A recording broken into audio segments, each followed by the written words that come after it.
Ain't no worries, I'm like fuck it, wear my hoodies out in public. Hey, how's it going, everyone? Welcome back to another exciting edition of Awkward Situations, a series where you guys write comments about awkward situations you're experiencing or awkward situations you've experienced in your lives previously, embarrassing stories, or pretty much anything else you want to talk about in the comment section below, and then I take those comments and I talk about them in these videos. So if you feel comfortable enough to share a comment with me about anything, if you want to talk about anything, I would appreciate it, because that drives this series. Those comments drive the content. Today we've got 4 awesome awkward situations. Before we get into that, a little life update for you guys. In case you didn't see a video I posted earlier this week, I bought a house, so that's scary, but it's also exciting. And one of the people I look to in my life for advice is my financial advisor. I was telling her that I'm scared for this. I'm also excited for it, and she told me, you know, if you're scared and excited for something, it's probably a good thing. But that's how I got addicted to heroin. So I'm going to try to get off the heroin before we move into the house. I'm not really addicted to heroin. I just wanted to further ruin my future political career by saying things on the internet. So there's another one of those on the checklist of things that will not get me elected to be president of the United States one day, and that's okay. It seems like a high-stress job. I cannot make simple decisions. World-changing decisions would be too much for me. And I hope that you're all having a great summer. It's been pretty nice weather around here in Michigan. Most of you, if you're in school, should be out of school by now, unless you're in summer school, in which case, cool. You guys should go to the pool. You guys should use a tool to build something. I'm sorry I'm rhyming so much. That's my life update. So you're caught up on me. Let's get caught up on you guys. Let's see what's happening in your lives. Let's get to the awkward situations right now. Today's first awkward situation says, Joel, I messed up bad and need help. I go to tournaments every Saturday for Super Smash Bros. Melee, and I'm fairly new. Because of that, I don't know many people and who they play as. I recently played against a guy who plays as Samus, a character that I hate and always lose to. Our region has our own Discord server, so I joined it and wanted to make notes for all the people I knew in the server. I saw the guy who played Samus, and I wrote a very insulting note. In parentheses, I don't feel like going into details because I'm ashamed, but instead of writing that as a note, it accidentally got sent as a message. I tried to play it off and say it was a joke, but his response makes it seem like he isn't buying it at all. I really regret what I did because I like going to this tourney every week, and I'm afraid that he knows who I am and will hate me now, and I don't want him spreading rumors about me. TLDR, I insulted a guy I see every week on accident, and I'm afraid he knows who I am, and I don't want him to hate me and spread rumors about me. Well, this is the epitome of an awkward situation. Join a Discord server, see a guy you hate, and type out a hate message that you don't intend on sending, like, oh, look, there's that little dick Samus that he had to use that character to beat me. Otherwise, he wouldn't be able to because he's a little piece of shit, and I hate him, and I'm just going to hit backspace on my keyboard. Oh, my God, I hit enter. Oh, okay, this is awkward. Oh, my life is over. Just joking, right? Okay, you actually... No, I wasn't joking, and you hate me. This is terrible. Awful. So I'm glad you share this with me, because this is what I'm talking about when I'm talking about awkward situations. How are we going to solve this? First of all, lying is never a good thing. You already lied once. You shouldn't lie again. Don't dig the hole deeper, as they say. You're in a little bit of a hole. If you want to fess up to lying and say you got frustrated, you're very competitive, I think that will help you in the long run. Something recently happened in basketball. I don't know if you guys are too into basketball, but there was the NBA Finals that just happened. I really love basketball, and J.R. Smith, a basketball player for the Cleveland Cavaliers, made a terrible error at the end of Game 1 of the NBA Finals when the game was tied that would have given his team a great chance at winning against the Golden State Warriors. They were underdogs. They really needed to win this game. It was the end of the game. JR thought that the Cavs had a lead, so he grabs this rebound and dribbles it out when actually the game was tied. So he grabbed a rebound in a perfect position to put a layup back in and win the game with almost no time left on the clock, or no time left on the clock. There was barely any time left on the clock when he dribbled it out. So that would have been a great chance for the Cavs to win the game. Instead, JR thinks it's tied. He dribbles the ball out and stalls, and it goes into overtime, and then the Cavaliers lose. After the game, JR says to reporters that he knew what the score was, but he just dribbled it out because I don't know. So I don't know why you would do that if you knew what the score was and you're tied and you grab the basketball right next to the basket and you have an easy layup. But then when you look at the tape, you can see that JR mouths to LeBron James, if you read his lips, that he says, I thought we were up, or something like that. So you can tell that JR made a mistake just by watching that, even if you don't know a lot about basketball. And it makes him a sympathetic figure after the game if he just apologizes for his mistake. You know, say, I'm human. I made an error on the biggest stage in the world. I hope you can all forgive me. I'm sorry to my team. I'm sorry to my teammates. I mean, he doesn't have to go, you know, full confessional on it, but you just say, I made a mistake. I want to move on, and I'm very sorry. And if you would have done that in this scenario, right after you hit enter on that message, I think it would have made you somewhat of a sympathetic figure. And you can still do that. You can still own up and say, I'm sorry. Because you mentioned something about spreading rumors. This guy would not be spreading rumors about you if he said, he joined the Discord, he's kind of a dick. Because that is that's a dick thing to do. We're all dicks in our daily lives. So I'm not saying that you're a dick all the time, but I've been a dick multiple times on the internet. There's many videos of it. And we're dicks in our daily lives as well. Guys can be dicks, girls can be dicks. I'm just using the universal dick right now, if you guys don't mind. And I've sent many messages, I've typed out many messages like this. I've never actually sent one, but I can definitely relate to writing out reply tweets to people that I shouldn't reply to or topics that I shouldn't necessarily tweet about. I treat Twitter in 2018 like a loaded gun.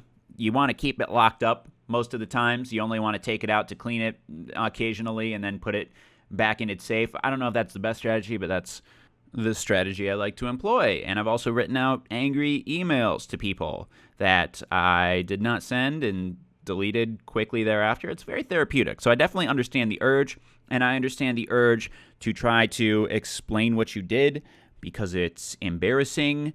But the problem with jokes are, they're jokes because of the intentions behind them, because of the character of the person saying them. And the only intentions and character this guy knows about you likely is that he beat you and probably noticed you weren't too happy about it. So that can't be the first thing you come into the Discord and say. But like I said, I totally understand the urge, and it's a mistake, and you could just easily own up to it. You still have the opportunity to own up to it if you want to, or you could let it go, and you probably won't get invited to this guy's birthday party anytime soon, but that's okay.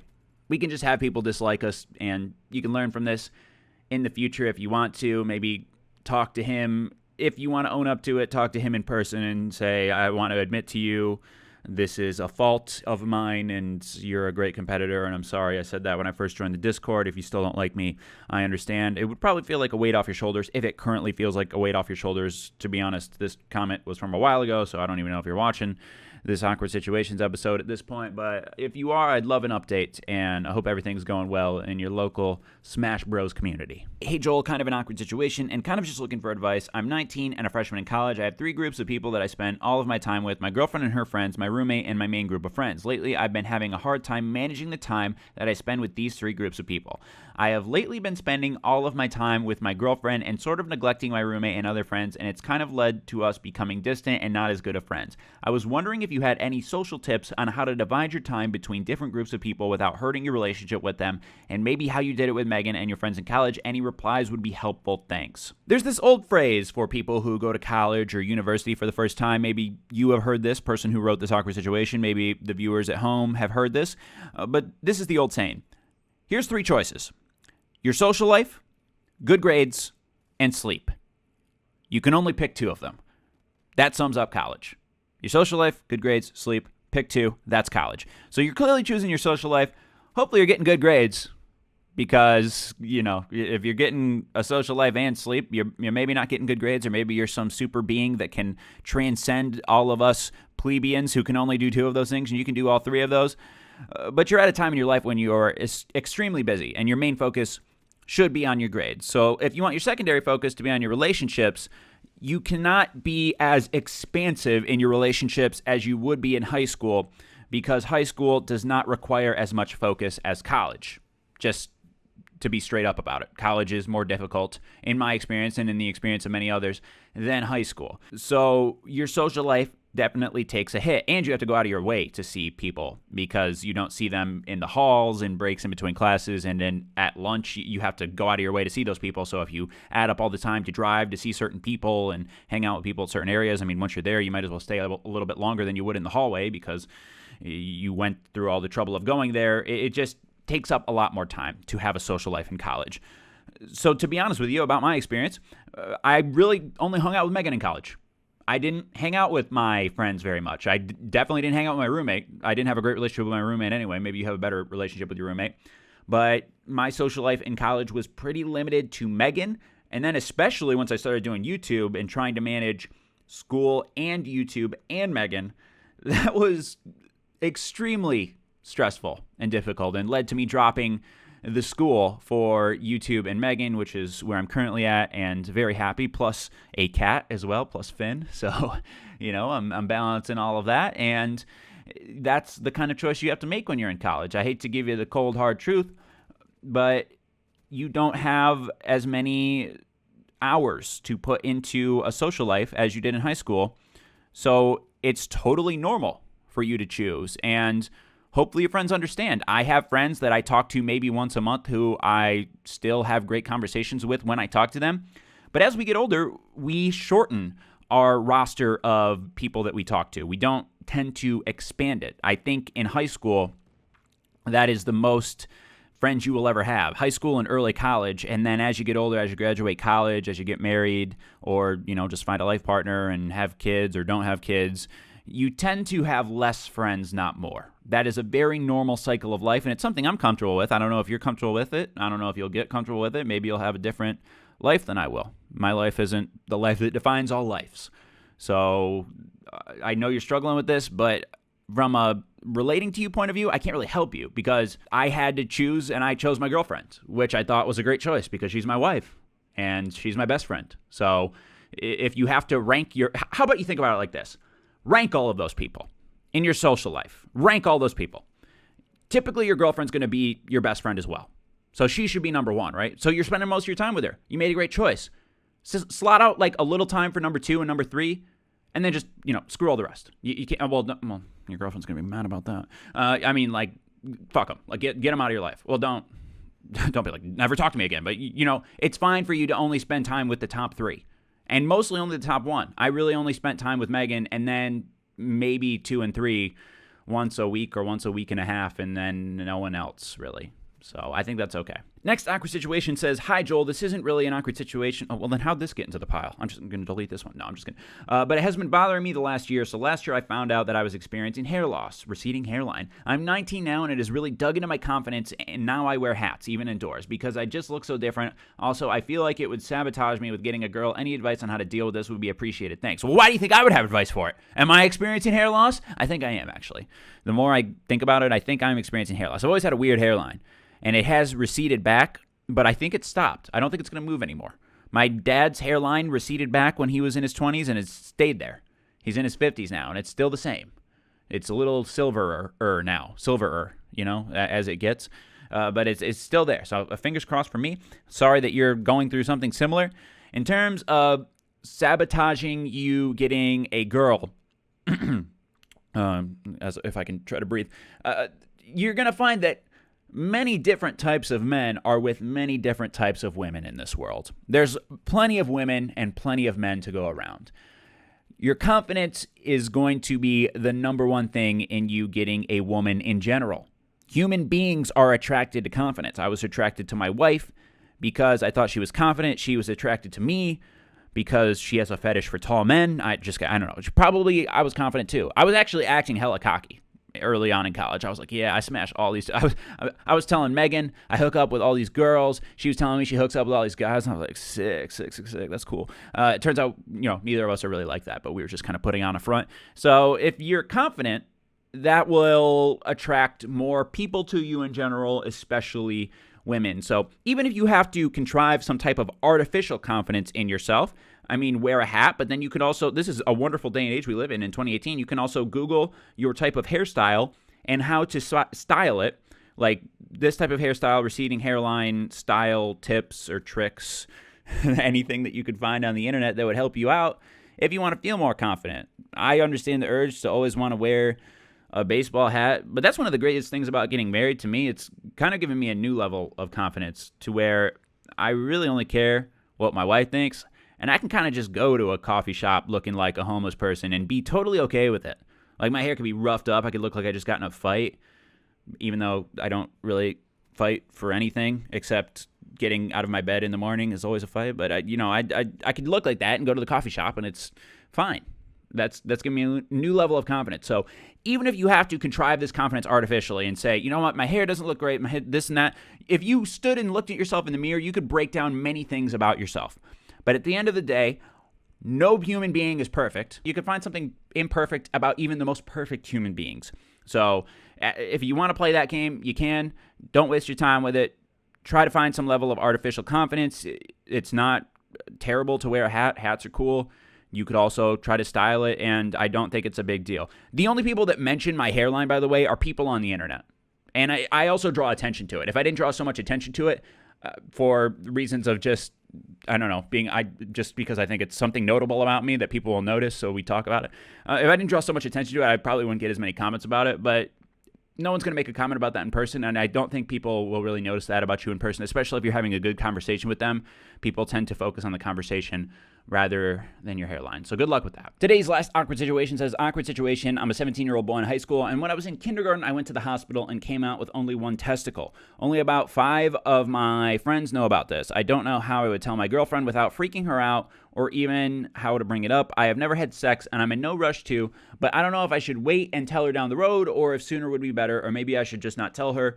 I trust her to keep it a secret, so that's not the concern. If you could help, or anyone in the comments, that would be nice, thanks. Well, first of all, I'm sorry to hear about your medical situation. I'm glad you're okay, though. That's the most important thing. I'm sorry you lost a testicle, but you still have one. If the purpose of having a testicle is pretty, it's not like a design thing. Like, no guys are really designing their testicles nowadays, are they? If so, I need to be removed from this planet. Like, we can't have testicle styling in 2018. If people really care if I have one testicle, if I have 2, if I have 3, I can't be a part of this planet. I don't think that's a reality. And by the way, I think you should tell your girlfriend. Relationships are founded on trust, and I would always err on the side of telling your partner all of your deepest fears and insecurities and flaws and things that you only want that person to know. It builds the trust in the relationship for you to feel secure enough to tell a person something like this, and it's going to feel like a great weight off your chest. Like you said, you don't have to rush to sex. Definitely no rush to sex for anyone. You do it when you're ready, but it's something that you don't want to, you got time and place to say it, first of all. You don't want to surprise her with it. Actually, I'm wondering if she would even know. To be honest with you, man, if you didn't tell her, I'm not sure she would know, because men don't know a lot about the vagines, and women, especially probably younger women, don't know a lot about the penis, because it's not like they see a ton of them.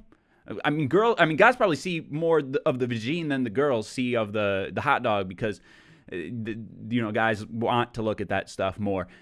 But I don't think she would know if you didn't want to tell her. This is one of those rare circumstances. It's not like you don't have a nose on your face and you just stare at her in her eyes and she looks at you and thinks, that motherfucker doesn't have a nose. Like, I don't think she would know this unless you told her, to be 100% honest, if you don't want to tell her. But if you did want to tell her, it might be a fun night, because she'd be like, well, prove it to me. And then all of a sudden, show and tell, which would be cool. Again, time and place for a conversation like this, though. You don't want to do it at a movie theater, and she's like, you want me to get anything for you? I'm going to go to the concessions. And you're like, yeah, I'll have popcorn and another testicle, because I only have one of them. Thanks, sweet cheeks. So that'd be weird. So you just figure it out. I feel like this is way easier than it should be, but I don't think she'll notice. And if you did tell her, I think it could only be a good thing. Like, what girl needs 2 testicles? I don't think girls generally like semen. That it's not, what you see in the videos is not true. They're not like, I want to take a shower in this stuff. Like, the less the better, probably, for most women. So this is a great, I don't want to, obviously it's probably an insecurity for you, and you had a health scare, and it's not a great thing, but there's a silver lining to this cloud that I want you to see. And I want you to float on that cloud all the way to Happyville, or so, I don't know. That great advice, Joel. Dr. Joel here with the great advice once again. I appreciate all of you watching this episode of Awkward Situations. If you have anything you want to talk about, comment section below is your friend. I'm probably your friends, but actually I'm really only Megan's friend and Finn's friend and my online friends, and even my IRL friends don't get enough of me, because you have to spend your time wisely. I'm spending it with you guys right now. So thank you for watching this video, and until next time, bye-bye. Tank on E, but I'm feeling up. They tell me that it's love. Is it really love? Got my girl in my gang, that's real enough. And it's still enough.